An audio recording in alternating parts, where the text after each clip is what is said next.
örnek ne büyük şeref. Tanrı ışığını Kudüs'ünüze.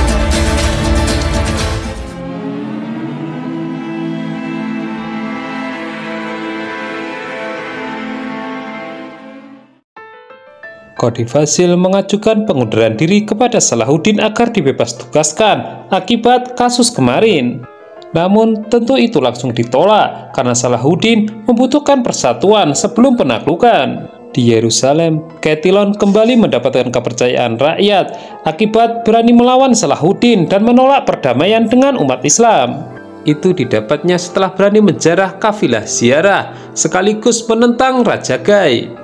Sementara itu, di detik-detik terakhir keputusan Salahuddin untuk menaklukkan Yerusalem, ia mendapatkan dukungan dari umat Islam lainnya, yaitu meliputi Mosul dan Aleppo. Hanya saja ada modus rahasia di balik bergabungnya mereka ini, yaitu ingin membalas dendam. Namun lagi-lagi Salahuddin bisa membaca dan menyuruh mereka ikhlas berjuang demi Islam. Catiline membantah tuduhan bahwa dia telah memberontak karena rakyat mendukung dirinya atas inisiatif sendiri. Maka dari itu ia justru menuntut Raja Gai untuk segera mengambil tindakan dan tidak hanya bersantai di atas tahta.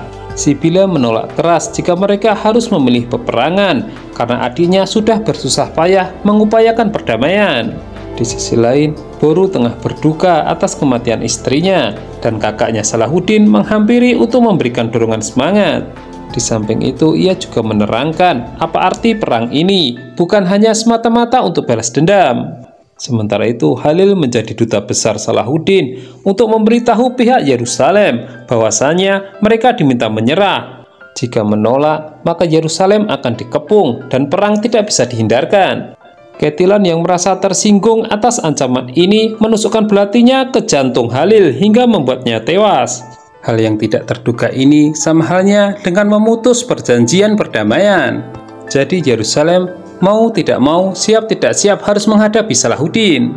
Sedangkan di sisi lain, di pihak Salahuddin terus ditekankan bahwa perang ini tidak boleh melukai warga sipil. Kepentingan pribadi juga harus ditahan demi tegaknya Islam. Pihak Yerusalem akhirnya memulai langkah untuk antisipasi. Di antaranya mengirimkan jasad Halil sekaligus mengirimkan duta besar. Semse telah menyelesaikan tugas yang diberikan suaminya, yaitu membuat sanjak untuk nanti dipasangkan di kubah. Zumrud lantas ia tugaskan untuk mengirimnya. Bisa dibayangkan betapa marahnya Salahuddin ketika mendengar duta besarnya dibunuh di Yerusalem. Di samping itu, yang lebih mengherankan, mereka berani mengirimkan duta besar, yaitu William. Dia memperingatkan akan bahayanya perang ini karena di dalam Yerusalem terdapat umat Islam, jumlahnya tidak sedikit. Orang-orang di sekitar Salahuddin sebenarnya sangat gusar, namun mereka harus menahan diri. Karena pada akhirnya Salahuddin memutuskan untuk mengepung Yerusalem. William ternyata belum tahu bahwasanya Mosul dan Aleppo telah bergabung dengan Salahuddin. Atas dasar ini, ia kemudian menggertak bahwa Salahuddin kemungkinan akan kalah. Semse menunjukkan kepada suaminya hasil karya para pengrajin Damaskus dalam membuat replika bahtera, yang itu rencananya akan diletakkan di atas makam Imam Syafi'i dengan harapan semua orang yang berkunjung tahu bahwa di bawahnya ada lautan ilmu. Raja Gai terpaksa harus menyiapkan pasukannya untuk menghadapi Salahuddin. Para bawahannya mendukung, terutama Catiline, untuk mempertahankan kota. Bahkan jika nanti harus perang terbuka, ia tidak pernah gentar. Sebenarnya ini yang diharapkan Salahuddin memancing keluar pasukan Yerusalem. Sebelumnya isu perpecahan umat Islam digulirkan untuk mengalihkan perhatian. Sembari itu, sumur-sumur yang akan dilalui pasukan Yerusalem ternyata telah ditutup. Hal itu membuat Raja Gai dan Catiline mulai menyadari sesuatu yang janggal.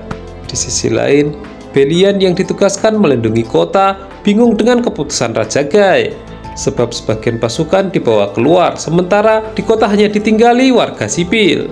Kita kemudian dibawa ke medan pertempuran di Hittin, di mana umat Islam telah bersatu. Salahuddin sempat mengabsennya, bahkan itu sampai Mosul dan Aleppo yang dikabarkan tengah pecah. Alhasil, Raja Gai merasa tertipu, namun ia merasa malu jika harus mundur. Dia pun berpura-pura memotivasi pasukannya bahwa jumlah mereka jauh lebih banyak. Padahal jelas-jelas Salahuddin menunjukkan pasukannya yang membentang dari kiri hingga ke kanan. Begitu kumandang takbir, perang pun pecah antara Islam melawan Kristen. Catelyn paling semangat karena dia memang haus darah orang-orang Islam. Tapi sebaliknya, orang-orang Islam sudah gusar kepadanya dan ingin membalas dendam. Di tempat lain, Maria sudah mencium bau-bau kekalahan. Maka dari itu ia mempersiapkan diri untuk kembali ke Konstantinopel, membawa serta pasukan Bizantiumnya. Sementara itu benar kata Catelyn, Raja Guy begitu pengecut. Dia kabur setelah memerintahkan pasukannya untuk maju, namun Karatekin mengejarnya. Kembali ke pertempuran, Catelyn ditinggalkan berjuang sendirian. Namun dia bukanlah penakut meskipun jumlah mereka kalah. Bagi pihak Salahuddin, dia adalah incaran. Maka dari itu, Boru segera merapat kepadanya. Bagaimanapun juga, dia salah satu korban yang harus segera membalaskan dendam atas kematian istrinya. Namun sayangnya, nasib berkata lain. Ia justru tewas di hadapan Catelyn. Jadi pupus sudah harapannya untuk bisa membalaskan dendam kematian istrinya. Setelah pemandangan ini, membuat para pasukan Salahuddin terbakar semangatnya. Di sisi lain, pelarian Raja Guy berhasil dihentikan dan kemudian dikepung. Dan singkat cerita, pertempuran berakhir dengan kemenangan pihak Salahuddin. Raja Guy bersama Catelyn menjadi tawanan dan dibawa ke tenda markas. Keduanya pun kehausan karena tidak diberi minum. Sementara itu, jasad Boru dan Halil disandingkan, semua tengah berduka. Tiada yang mampu berbuat apapun karena kendali semua pada Salahuddin. Padahal normalnya Sultan itu seharusnya yang paling berduka dibandingkan yang lain. Tapi lagi-lagi atas prinsip keadilan dia menahan diri. Baru setelah itu nasib kedua tawanan akhirnya ditentukan. Dosa keduanya dilucuti. Namun mereka diberi pencerahan bahwasanya umat Islam akan mudah sekali bersatu. Jadi jangan dipikir bahwasanya umat Islam tidak berani membalas perbuatan jahat mereka. Raja Guy memohon pengampunan dan mengakui bahwa dirinya pengecut. Salahuddin pun berbelas kasihan memberinya minum. Tapi ketika minum itu akan dibagi dengan Catelyn, Salahuddin langsung menamparnya. Karena pada hakikatnya dia lebih suka meminum darah manusia. Dan atas kesalahan besar itu tiada ampun lagi. Salahuddin kemudian menggorok lehernya dengan menggunakan belati. Alhasil mulutnya segera mengeluarkan darah hingga kemudian tewas, dan itu hukuman akibat perbuatannya. Yerusalem terguncang mendengar kabar kekalahan pasukan Raja Guy dan Catelyn yang membuat keduanya menjadi tawanan. Semua panik hingga mencari cara untuk bisa mempertahankan kota. Salahuddin menyerahkan Raja Guy kepada anak buahnya sendiri yang ia tinggal pergi begitu saja. Maka tidak heran kita kemudian melihat bahwa dia menjadi bahan bancakan anak buahnya sendiri. Setelah itu William mulai menuliskan sejarah mengenai pengepungan Yerusalem. Malam itu tiada satupun yang bisa beristirahat dengan nyenyak. Kota yang tengah bersiaga penuh kedatangan tamu Gog Boru yang mengucapkan kedua kalimat syahadat. Yang itu artinya perang besar akan segera terjadi untuk merebut Yerusalem. Belian panik dan kemudian mengecek pertahanan. Tapi bersamaan dengan itu katapel api ditembakkan hingga menggetarkan kota. Sayangnya Belian belum siap untuk melakukan serangan balasan. Dan sebaliknya Salahuddin semakin masif melakukan serangan ke arah tembok. Dalam serangan perdana ini sudah sangat mencekam. Qadi Fazil pun ikut menuliskan sejarah dengan harapan keturunan anak cucu akan mengingat perjuangan ini. Di markas, Salahuddin mengumpulkan para bawahannya yang melakukan protes bahwa mereka harus melakukan serangan brutal sama seperti yang orang kafir lakukan kepada pihak mereka. Di antaranya Gog Boru, Izzeddin, dan Tuman. Mereka ingin melakukan pembalasan. Salahuddin tentu tidak setuju, maka dari itu ia mencoba memanggil Belian untuk membuat kesepakatan. Penawaran pun dimulai agar Belian menyerahkan Yerusalem tanpa peperangan. Hal itu dimaksudkan untuk melindungi warga sipil. Tapi tampaknya Belian merasa tidak peduli. Dia bersikeras akan mempertahankan kota yang ia cintai meskipun harus mengorbankan anak-anak maupun wanita. Bahkan jika perlu, ia sendiri yang akan mengeksekusi para warga muslim. Intinya, Belian mengaku tidak takut mempersilahkan Salahuddin untuk menyerang. Sementara itu, Maria memilih kembali ke Konstantinopel dan mengajak Belian. Tentu ajakan ini menimbulkan gejolak batin, karena bagaimanapun juga Yerusalem merupakan tanah kelahirannya. Pada detik-detik terakhir, Belian akhirnya memutuskan untuk tetap mempertahankan Yerusalem tanpa pasukan Bizantium yang ditarik mundur Maria. Jelas ini pertaruhan, namun dia tidak punya pilihan lain selain mengandalkan warga sipil. Meskipun demikian, ternyata mereka memiliki masalah lain, kurangnya persenjataan.